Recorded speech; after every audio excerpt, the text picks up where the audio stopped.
উচ্চ মাধ্যমিকের তৃতীয় সেমিস্টারের মেধা তালিকায় জয় জয়কার নরেন্দ্রপুর রামকৃষ্ণ মিশন বিদ্যালয়ের।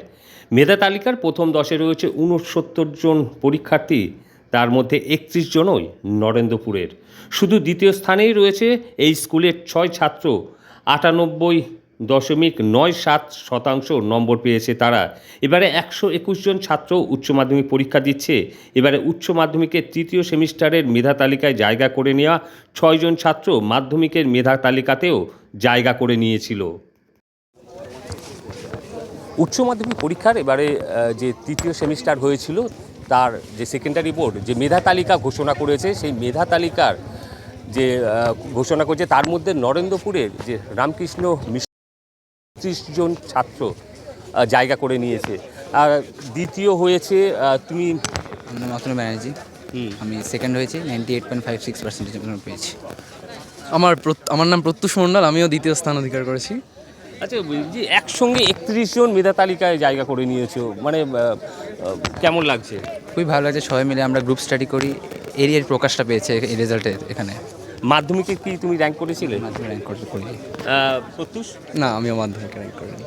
এইবারে চ্যালেঞ্জটা কত, মানে একসঙ্গে 31 জন, মানে লড়াইটা তো ফোর্থ সেমিস্টারে আরও হবে। হ্যাঁ, লড়াইটা ফোর্থ সেমিস্টারে আরও ভালো হবে এবং কম্পিটিটিভ আরে হচ্ছে যেই মেন্স রয়েছে, তারপরে এই টাইম ম্যানেজমেন্ট করে ব্যাপারটা পড়া, এদিকে যেই মেন্স এমসিকিউ হয়, বোর্ডসটা এরপরে লেখা রয়েছে। তো ব্যাপারটাকে সামঞ্জস্য রেখে আবার ধরে রাখা এই র্যাঙ্কটা যথেষ্ট চাপের। কি হতে চাও? আমি কমার্শিয়াল প্লেনের পাইলট হতে চাই।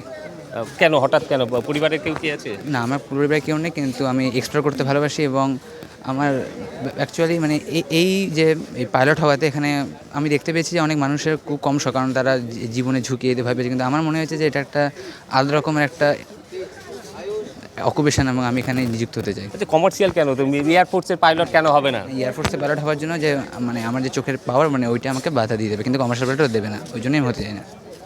প্রত্যুষ কি হতে চাই? আমি ইঞ্জিনিয়ার হতে চাই, কম্পিউটার সায়েন্স ইঞ্জিনিয়ারিং করার ইচ্ছা আছে আমার আইআইটি থেকে। আচ্ছা, তো ওটার জন্য প্রিপারেশন নিচ্ছি আমি এখন। আচ্ছা, মানে পড়াশোনার বাইরে খেলাধুলা, অন্য কিছু, গান, মুভি দেখা, কোনটা পছন্দ? পড়াশোনার বাইরে খেলাধুলা করতে পছন্দ করি, মুভিও দেখি, এখান থেকেও দেখানো হয় কখনো কখনো, বাড়িতে থাকলেও দেখি। গান তো করি না। আর খেলাধুলা কোনটা পছন্দ? খেলাধুলা ক্রিকেটটাই বেশি পছন্দ, ফুটবল ক্রিকেট দুটোই খেলি। আচ্ছা, মহিলা দলে সেমিফাইনাল খেলা হয়েছিল, কালকে ফাইনালে উঠেছে, শুভেচ্ছা জানাও খেলা। হ্যাঁ হ্যাঁ, অবশ্যই, যাতে মহিলা দল ভারতের হয়ে ওয়ার্ল্ড কাপ জিততে পারে আমি তাই চাইবো। আরও আনন্দিত হব যদি আমরা দেখতে পারি খেলাটা। একজন নয়, দুজন নয়, একেবারে 31 জন উচ্চ মাধ্যমিকে যে মেধা তালিকা তৃতীয় সেমিস্টারে বার হয়েছে তাতে জায়গা করে নিয়েছে নরেন্দ্রপুরের রামকৃষ্ণ মিশন আশ্রমের ছাত্র। আর যে জায়গা থেকে খুশি, মানে যেটা বলা যায়, আমরা সেই ছবিও দেখেছি, প্রত্যেকে একসঙ্গে 31 জন পড়ুয়া তারা সেলিব্রেট করছে, কিন্তু এখানেই শেষ নয়। আমাদের ছেলেদের রেজাল্ট সন্তোষজনক হয়েছে। এবছর জানেন যে নতুন সিস্টেমে আমাদের ছেলেরা পরীক্ষা দিয়েছে, তাতে অনেকজন মেধা তালিকায় এসছে। উচ্চ মাধ্যমিক শিক্ষা সংসদ যে প্রকাশ করেছে তার মধ্যে আমাদের 31 জন ছেলে প্রথম 10-এ রয়েছে। এটি খুবই আনন্দের কথা। তবে আমার একটি কথা মনে হচ্ছে যে এটি তো সব নয়, কারণ আরও একটি লিখিত পরীক্ষা রয়েছে যেটি আগামী ফেব্রুয়ারি মাসে 2026-এ অনুষ্ঠিত হবে। আমরা তাকিয়ে থাকবো সেই ফলাফলের দিকে, যাতে আরও সুন্দর করে ছাত্ররা এগোতে পারে। এবং একই সঙ্গে আমাদের শিক্ষা সংসদের সভাপতি বললেন যে যেহেতু যে সর্বভারতীয় জাতীয় মানের যে পরীক্ষাগুলো, প্রতিযোগিতামূলক পরীক্ষাগুলো হয়, তার জন্য আমাদের ছেলেরা সকলেই প্রস্তুত হচ্ছে। হয়তো এই সেমিস্টারের ক্ষেত্রে সেটি অনেক সুবিধে আমাদের ছেলেদের দান করেছে। তবে এখনও অনেক কটা দিন বাকি, অনেক কটা পথ বাকি, যে কারণে ছেলেদের সাফল্যটা যদি সার্বিকভাবে আসতে হয় তাহলে আরও প্র্যাকটিস দরকার, আরও পড়াশুনো দরকার। আমরা তাকিয়ে থাকবো ফেব্রুয়ারি মাসের দিকে।